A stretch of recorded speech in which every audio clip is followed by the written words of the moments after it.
So far, I've made 2 videos determining whether Hollow Knight and Cuphead are Hall of Fame caliber games. In a few days after I posted a Hollow Knight video, I learned that Video Game Hall of Fame already exists. When I first discovered the existence of this Hall of Fame, I was really worried that I was wasting my time on an unoriginal idea. But then I clicked on the Wikipedia page for the Hall of Fame, and I realized the Hall of Fame I want to make is completely different from the official Video Game Hall of Fame. According to Wikipedia, to make it into the World Video Game Hall of Fame, a game needs icon status, longevity, geographical reach, and influence. If a game meets all 4 of these criteria, only then is it eligible to be nominated. Initial nominations are made each year by a staff committee at the Strong, which takes the 4 criteria into account, with influence considered the most important. Members of the public can submit games for consideration by the committee as well. The nominees are then voted on by a panel of around 30 scholars and journalists from around the world, with each panel member ranking their top 3 choices.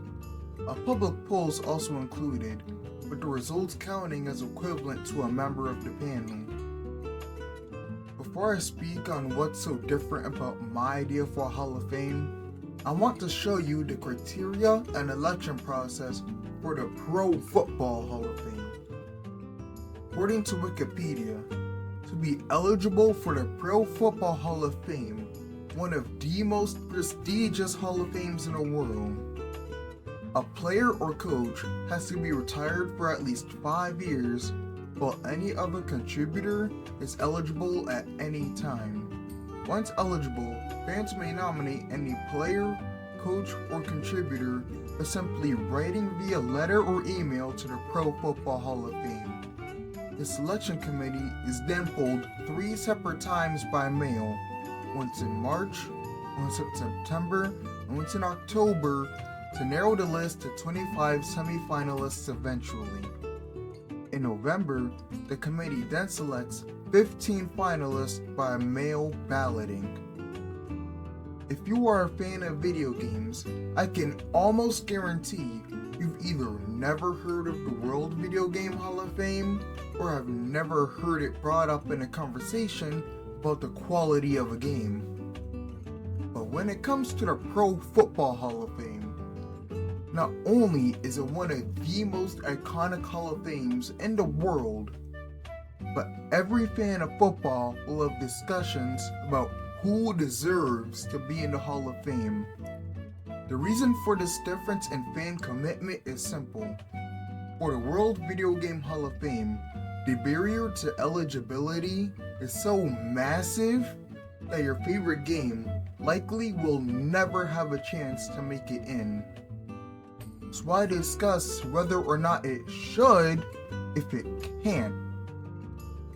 But with the Pro Football Hall of Fame, there is no barrier to eligibility aside from being retired from pro football for a certain amount of time.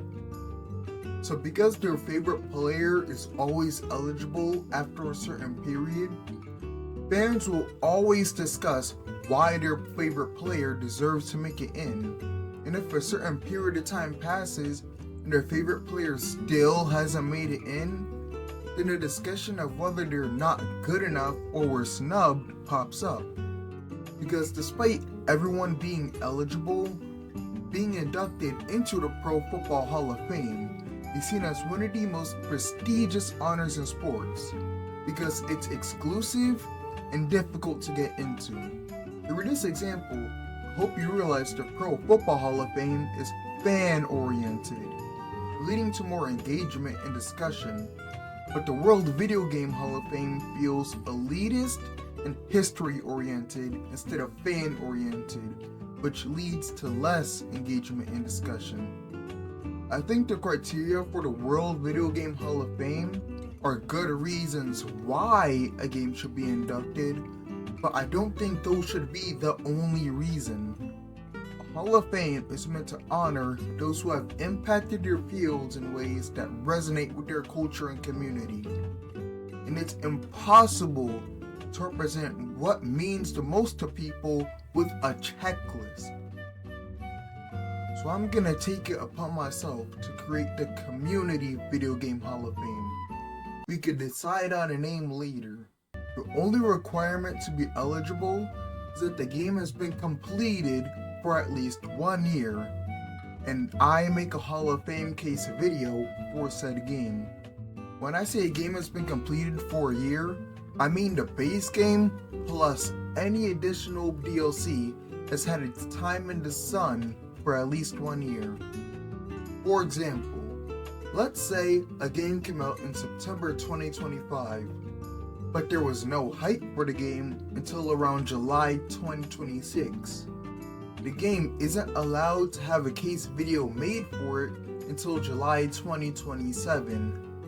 But if a DLC is announced and comes out in January 2027, the game isn't allowed to have a case video made until January 2028.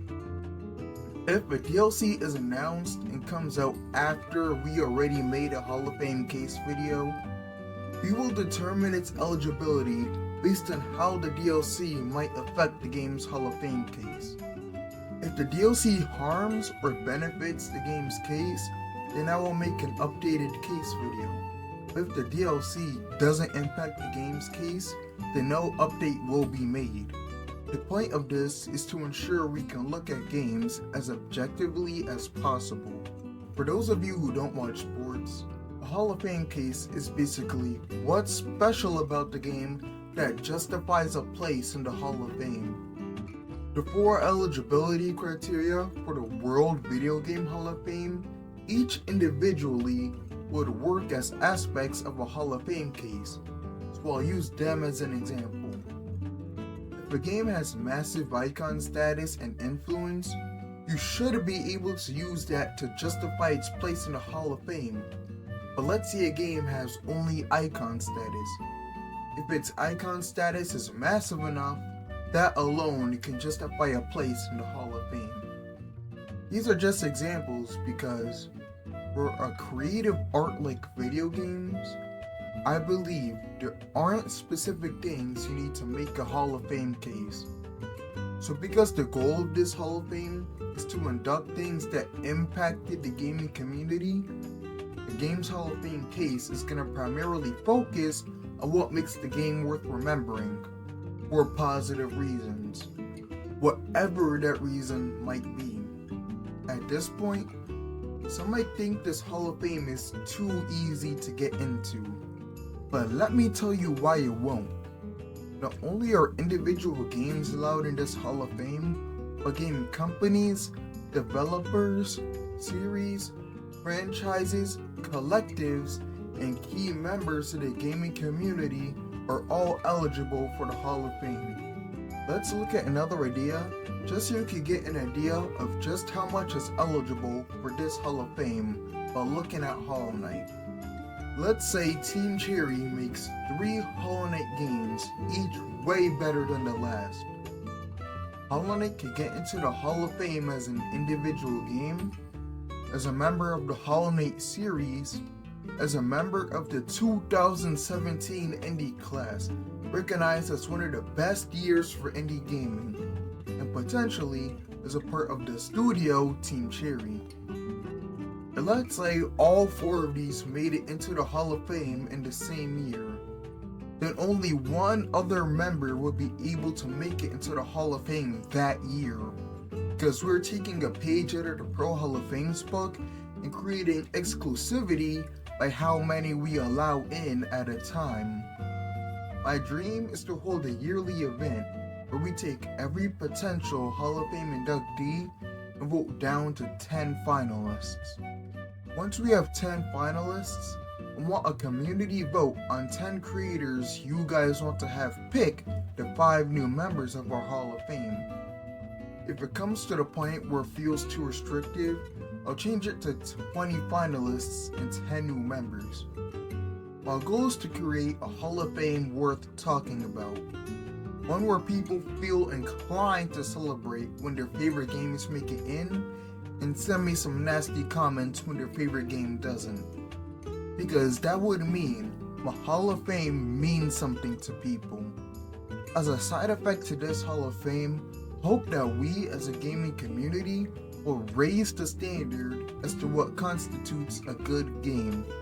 With the standard risen, these AAA studios won't be able to make money off of soulless cash grabs anymore, and we'll get the high quality games we deserve.